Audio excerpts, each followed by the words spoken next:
ہے تو رسل میں اجتماعی طور پر موسیٰ علیہ السلام بھی شامل ہو گئے، تو گویا 30 کے 30 پاروں میں موسیٰ علیہ السلام کا تذکرہ پھیلا ہوا ہے۔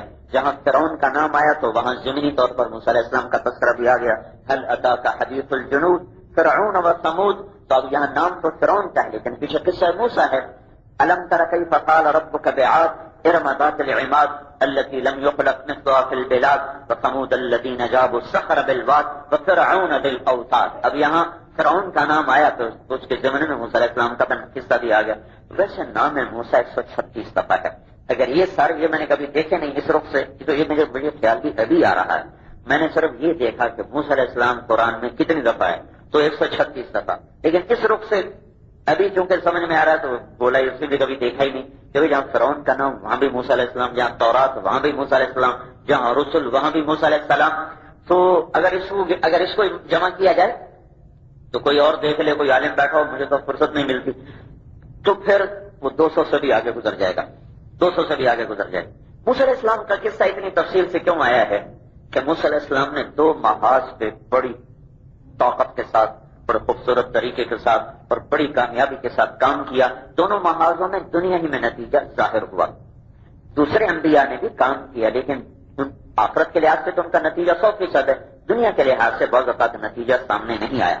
فرعون ہلاک ہوا اور بنو اسرائیل کے ساتھ معجزات ہوئے، تائید غیبی ہوئی اور وہ کامیاب ہوئے، انہوں نے عزت پائی، وہ بلند ہوئے، اور نرید ان نمن علی الذین استضعفوا فی الارض کا دعویٰ سچا ہوا، اور نجعلہم ائمۃ ونجعلہم الوارثین ونمکن لہم فی الارض، یہ سارے دعوے اللہ نے زندہ کیے۔ تو یہی محاذ اللہ ہمیں دینا چاہتا تھا اس امت کو کہ یہ ساری دنیا کے اقوام کو اسلام کی دعوت دیں، اور پھر خود جو اپنوں میں بگاڑ آئے تو اس کی بھی حفاظت کریں، اس کو بھی سنبھالیں۔ 2 محاذوں پہ چونکہ کام کرنا تھا تو اللہ نے موسیٰ علیہ السلام کا قصہ بار بار سنایا، بار بار سنایا۔ دیکھو جب کسی کو کسی چیز کی قائل کرنا ہو نا تو پھر اسی چیز کو بار بار سنانا ہوتا ہے، سنانا۔ ایک آدمی نے کہا کہ تم تبلیغ والے ایک ہی بات کرتے رہتے ہو، ایک ہی بات کرتے رہتے ہو، کوئی نئی بات بتائی کرو۔ میں نے کہا دیکھو جب قائل کرنا ہوتا ہے نا تو ایک ہی چیز کو بار بار مختلف اندازوں سے کہنا ہوتا ہے۔ یہ پیپسی والے بے وقوف ہیں کہ روزانہ اتنا بڑا اشتہار دیتے ہیں، پیپسی جس کو دیکھو پیپسی، اتنے بینر لگائے ہوئے ہیں، اتنے بورڈ لگائے ہوئے ہیں، اخبار میں پورا صفحہ۔ اب لوگوں کو پتہ نہیں ہے کہ پیپسی ایک مشروب ہے جسے پیا جاتا ہے، یہ ان کا دماغ خراب ہے۔ کروڑوں روپے پیپسی اور کام کا پیپسی، ایک ہی بات پیپسی پیپسی پیپسی۔ یہ آج کل موبائل فونوں والے کیا کر رہے ہیں، پورے پورے صفحے کے اشتہار دے رہے ہیں۔ اب لوگوں کو پتہ نہیں ہے کہ یہ بھی کمپنی ہے وہ بھی کمپنی ہے، تو یہ کیوں بار بار ایک چیز کو دوہرا رہے ہیں؟ روزانہ کوکا کولا والے اشتہار دے رہے ہیں، پیپسی والے اشتہار دے رہے ہیں، روزانہ یہ کمپنیوں والے اشتہار دے رہے ہیں، بینر لے رہے ہیں، کچھ نہیں لاکھوں روپے خرچ کر رہے ہیں۔ ایک ہی دفعہ بتانا تو کافی تھا، ہاں بھائی پیپسی ایک مشروب ہے۔ جنید جمشید بتا رہا تھا کہ آخری دفعہ جو مجھ سے انہوں نے بات کی تھی کہ ہمیں 10 دانے پیپسی کے لیے گا کے دے دو، 2.5 کروڑ روپیہ دیں گے، 2.5 کروڑ، تو ان کا دماغ خراب۔ ایک ہی بات کو بار بار کہا جا رہا ہے، بار بار کہا جا رہا ہے، کہتے کہتے کہتے کہتے اب چھوٹے چھوٹے بچے دودھ نہیں پیتے، پیپسی پیتے۔ حالانکہ دودھ سستا ہے، پیپسی مہنگی۔ دودھ شفا، پیپسی بیماری۔ سوری یہ بوتلیں، اب پتہ ہی نا بوتلوں میں کیا ہوتا ہے، کاربن ڈائی آکسائڈ ہوتی ہے جو گیس اس میں ڈالی جاتی ہے، یہ وہ گیس ہے جو ہم اپنے منہ سے باہر نکالتے ہیں، جو ہماری گندگی اندر آکسیجن جاتی ہے اس میں سارا گند اکٹھا ہو کے جب باہر نکلتا تو کاربن ڈائی آکسائڈ بنتی ہے، وہ کاربن ڈائی آکسائڈ ان بوتلوں میں ڈال کے ہمیں ٹھونسی جا رہی ہے۔ تو جب وہ پیتے ہیں اندر اس میں ٹکنا تو ہے نہیں، تو باہر نکلتی ہیں، شکر ہے آزما ہو گیا، ڈکار آ گیا، پھر شاید چلو تو 2 گرام گھٹ کھا لیں آپ۔ یہ نہیں کرتے کہ 2 نوالے کم کھا لیں، 2 نوالے زیادہ کھاتے وہ تو 7 اپ پیندن کو گیس اس رہنا تو ہے کوئی نہیں، وہ نکل دیے باہر، شکر ہے ہاضمہ ہو گیا، ڈکار آ گیا، اللہ کا بندہ تو 1 گرام تھوڑا چکھا میں آپ، خود بیماریاں اپنے اندر ڈالتے ہیں۔ پھر اس میں کتنے کیلریز ہوتی ہیں، کتنے اس میں چینی ہوتی ہے، وہ ایک الگ مصیبت اور تباہی ہے۔ لیکن یہ دعوت کی طاقت ہے، دعوت کی طاقت کے دودھ جیسی صحت مند چیز اور اس سے سستا وہ پینے والے کوئی نہیں۔ اور پیپسی پیپسی پیپسی کوک 7 اپ پینے والی دنیا کیسا پاگل کیا ہے؟ یہ دعوت کی طاقت ہے۔ ایک ہی بات کہہ رہے ہیں، ایک ہی بات کہہ رہے ہیں۔ تو اللہ تعالیٰ نے بھی یہی اسلوب، میں چھوٹا تھا نا، کوئی تقریباً 5ویں میں پہنچ گیا تو میرے والد صاحب رحمۃ اللہ علیہ نے مجھے کہنا شروع کیا، بیٹا تو ڈاکٹر بننا ہے، تو ڈاکٹر بننا ہے، تو ڈاکٹر بننا ہے، تو ڈاکٹر بن گیا، تیرا اے ہو جانا ہے، تیرا اے ہو جانا ہے. اتنا سنایا کہ میں یوں سمجھا کہ بس میں دنیا میں پیدا ہی اس لیے ہوا ہوں کہ مجھے ڈاکٹر بننا. تو یہ انسانی نفسیات ہے کہ ایک چیز غلط سنے گا اثر لے گا، بار بار سنے گا اثر لے گا، صحیح سنے گا اثر لے گا. اب چونکہ صحیح کہنے والے کوئی نہ رہے ہیں تو جھوٹوں نے بازار پہ قبضہ کر لیا، سچ کے دائی نہ رہے تو باطل کی دعوت پھیل گئی، روشنی کرنے والے نہ رہے تو اندھیرا چھا گیا. تو اللہ تبارک و تعالیٰ بھی ہمیں بار بار سناتا ہے نبیوں کے قصے، بار بار. حیرت کی بات ہے، کسی ایک فرض، نماز فرض ہے، روزہ فرض ہے، حج فرض ہے، زکوٰۃ فرض ہے، کسی جو پلر ہے نا ہمارے پلر بنیادی، کسی ایک کی بھی تفصیل کوئی نہیں موجود. نماز کیسے پڑھنی ہے، کب پڑھنی ہے، کوئی تفصیل نہیں. حج جو کرنا ہے کس تاریخ کو کرنا ہے، کوئی نہیں. کیسے کرنا ہے، کوئی نہیں. اشارے ہیں. زکوٰۃ کتنی دینی ہے، کس کی دینی ہے، کوئی معلوم نہیں. عشر کس کا نکالنا ہے، کیسے نکالنا ہے، کوئی معلوم نہیں. روزہ رمضان میں رکھنا ہے، ابتدا کہاں سے ہے، انتہا کہاں سے ہے، اتنا تو بتا دیا. کن چیزوں سے ٹوٹتا ہے، کیا اس کے ضروریات ہیں، کیا اس کے واجبات، تفصیل کوئی. لیکن دعوت کو اتنی تفصیل سے اللہ نے بیان کیا ہے کہ چیونٹی نے بھی خیر کی بات کہی تو اللہ نے اس کے نام پہ سورت اتار دی.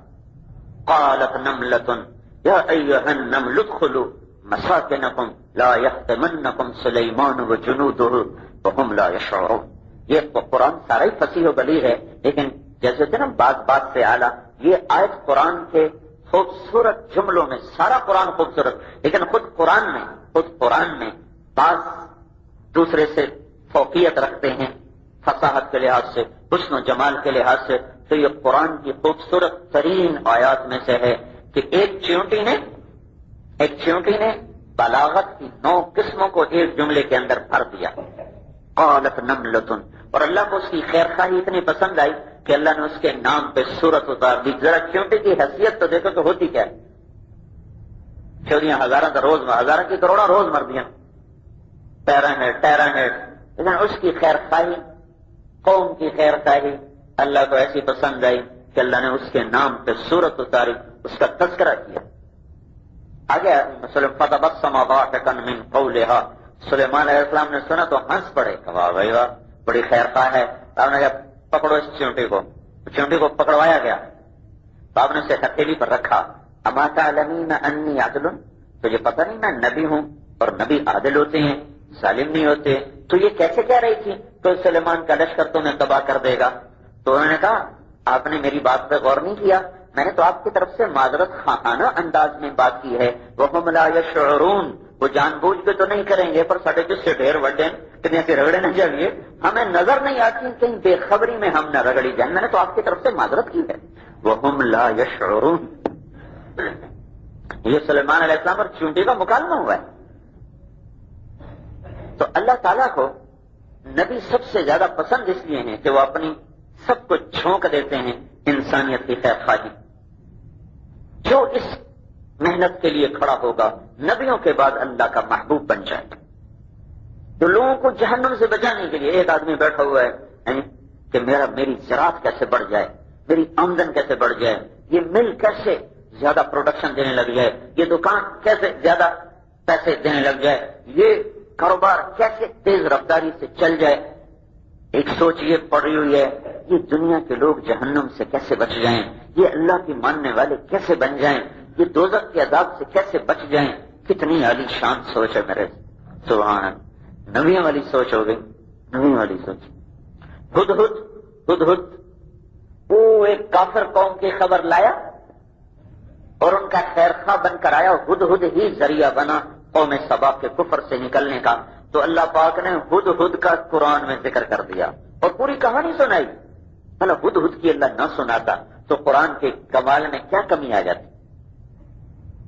وہ ایڈا سارا تفق ہوئے شدہ ہے.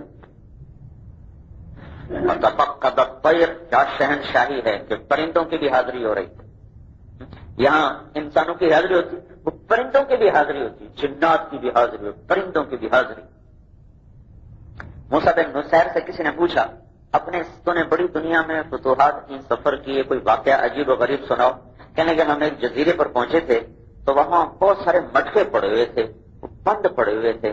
ہم نے کہا یہ کیا بلا ہے؟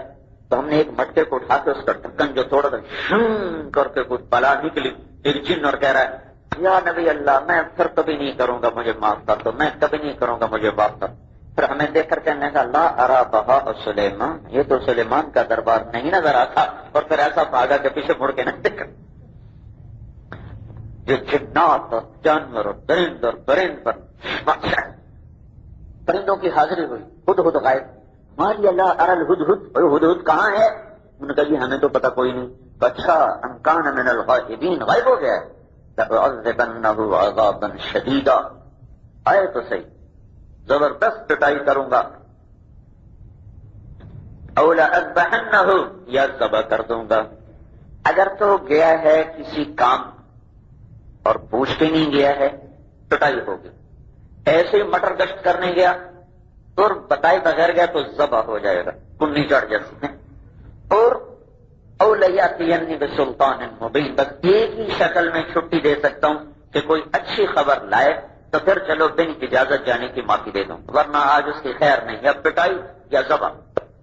جب حدود واپس آیا تو پرندے نے کہا بچوں خیر منا، آج تیری خیر یا لتر یا کباب، ایک شے ضرور تو بڑھنا، تیری غیر حاضری لگ چکی، تیری ہوگی پٹائی۔ اس کو جب پتا چلا کہ میری غیر حاضری لگ گئی اور ساتھ غصے کا بھی اظہار ہو گیا تو وہ آیا دربار میں، سیدھا آ کر اور یوں گرا تو پر ایسے پھیلا دیے، پاؤں ادھر کر دیے اور ایسے گردن ٹیڑھی کر کے نا سلیمان علیہ السلام کو رحم بھری نظروں سے دیکھنے لگے۔